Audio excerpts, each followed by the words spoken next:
அனைவருக்கும் வணக்கம்.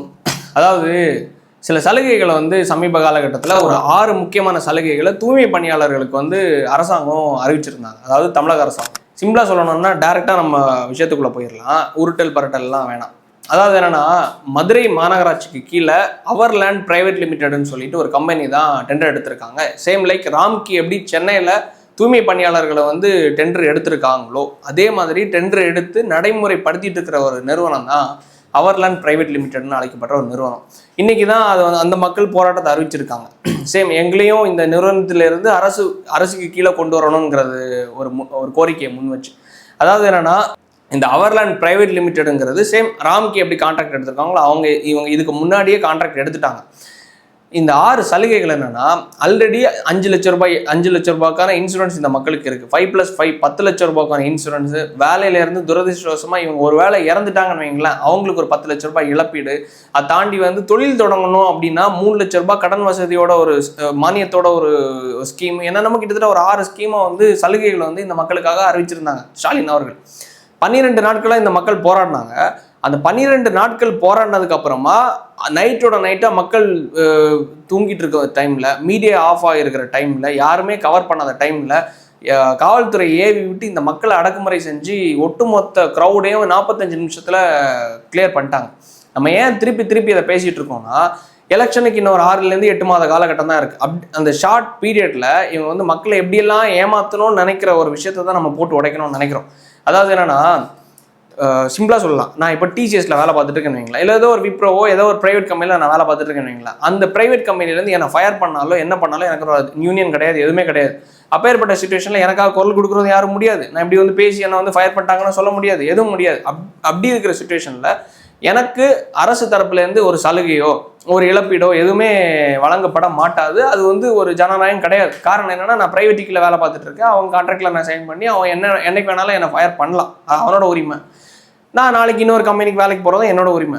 அப்பேற்பட்ட பட்சத்தில் இன்னொரு கான்ட்ராக்ட் கம்பெனிக்கு கீழே ஒரு ப்ரைவேட் கம்பெனிக்கு கீழே கான்ட்ராக்டில் வேலை பார்த்துட்டு இருக்கிற நம்மளுக்கு எப்படி ஒரு அரசு தரப்புல இருந்து சலுகையை வழங்க முடியும்? நிறைய பேர் கேட்பீங்க, இது ராம்கி ஆல்ரெடி இந்த கேஸ் கோர்ட்டில் நிலுவையில் இருக்குது. அப்போ எப்படி அப்போ இவங்க ஆட்டோமேட்டிக்காகவே தூய்மை பணியாளர்கள் அரசுக்கு கீழே தானே வராங்க, அப்போ அந்த சலுகை அவங்களுக்கு அப்ளிகபிள் ஆகும்ல அப்படின்னு சொல்லிட்டு தெளிவுபடுத்திக்கோங்க. மேயர் பிரியா அவர்களும் துணை மேயர் மகேஷ்குமார் அவர்களும் ஒரு விஷயத்தை மட்டும் தெளிவாக சொல்லிட்டாங்க. என்னன்னா, ராம்கி நிறுவனத்துக்கு கொடுக்கப்பட்ட கான்ட்ராக்டை திரும்ப பெற மாட்டாதுங்கிறத உறுதியாக சொல்லிட்டாங்க. அதை சைன் பண்ணி முடிச்சாச்சு. 2வது விஷயம், ஒரு பத்திரிகையாளர் ஒரு கேள்வி கேட்குறாங்க. அந்த கேள்வி என்னன்னா, ஏமா இவங்களுக்கான இந்த கான்ட்ராக்ட் திரும்ப பெறப்படுமா, இல்லை இந்த மக்களுக்கான பணி நிரந்தரமாக்கப்படுமா அப்படிங்கிறத 2 கேள்வி வைக்கிறாங்க. இந்த 2 கேள்விக்கும் வழக்கு கோர்ட்டில், அதாவது நீதிமன்றத்தில் நிலுவையில் இருக்கிற காரணத்தினால எங்களால் பதில் சொல்ல முடியாதுங்கிறது கையை விரிச்சிட்டாங்க. காரணம் என்னன்னா, ஆனால் இன்னொரு விஷயம் திட்டவட்டமாக சொல்லிட்டாங்க, கான்ட்ராக்ட் சைன் ஆகிடுச்சு, அதை எங்களால் திரும்ப பெற மாட்டாது. ஆல்ரெடி கிட்டத்தட்ட பல 10 சோனுக்கு கிட்ட பிரைவேட்டு கையில் தான் இருக்குது. அப்போது அந்த தூய்மை பணியாளர்கள் எல்லாருமே நம்ம தமிழ்நாட்டோட தூய்மை பணியாளர்கள். அப்போது இந்த சலுகைகள் எல்லாருக்குமே அப்ளிகபிள் தான், எல்லாருக்குமே சார்ந்தது தான். ஒரு பிரைவேட்டு கீழே இருக்கிற வேலை பார்த்துட்டு இருக்கிற மக்களுக்கு எப்படி இவங்க இந்த சலுகைகளை அனௌன்ஸ் பண்ணலாம்? அதாவது என்னன்னா, இது ஒரு பிம்பம். எப்படின்னா, இந்த மக்கள் எல்லாருமே நம்மளுக்கு இந்த சலுகை வந்துடும், ஏன்னா இறந்தாதான் இது எல்லாமே உங்களுக்கு வரப்போகுது. யாருமே இதில் தொழில் தொடங்க போகிறது கிடையாது. இப்போ ஒருத்தவங்க ரோட்டில் குப்பை பறக்கிட்டு இருக்காங்க அப்படின்னா, எங்களுக்கு 3 லட்ச ரூபா கடன் உதவி கொடுக்குறாங்க, ஸோ அப்போ அந்த 3 லட்ச ரூபாவை யூஸ் பண்ணி நம்ம ஒரு தொழிலை தொடங்கலாம் அப்படிங்கிறது யாருக்குமே அந்த அவேர்னஸ் கிடையாது. யாருமே மோஸ்ட்டாக 99% பண்ண போகிறது கிடையாது. பாமர மக்கள் வேலை பார்த்துட்டு இருக்காங்க, எப்படியோ கஷ்டப்பட்டு 20,000 22,000 லீவ் போடாமல் சம்பாரிச்சு தன்னோட பிள்ளைங்களை படிக்க வச்சு ஏதோ பண்ணிட்டு இருக்காங்க. அப்பேற்பட்ட பட்சத்தில் இவங்க இந்த ஸ்கீம் எல்லாம் இவங்களுக்கு, அதாவது இறந்தா 10 லட்ச ரூபா இழப்பீடு, இன்சூரன்ஸ், அவங்களுக்கான இன்சூரன்ஸ் ஏதோ நோய் தொட்டு வந்துருச்சுன்னு வைங்களேன், 5+5 10 லட்ச ரூபா அவங்களுக்கான காப்பீடு.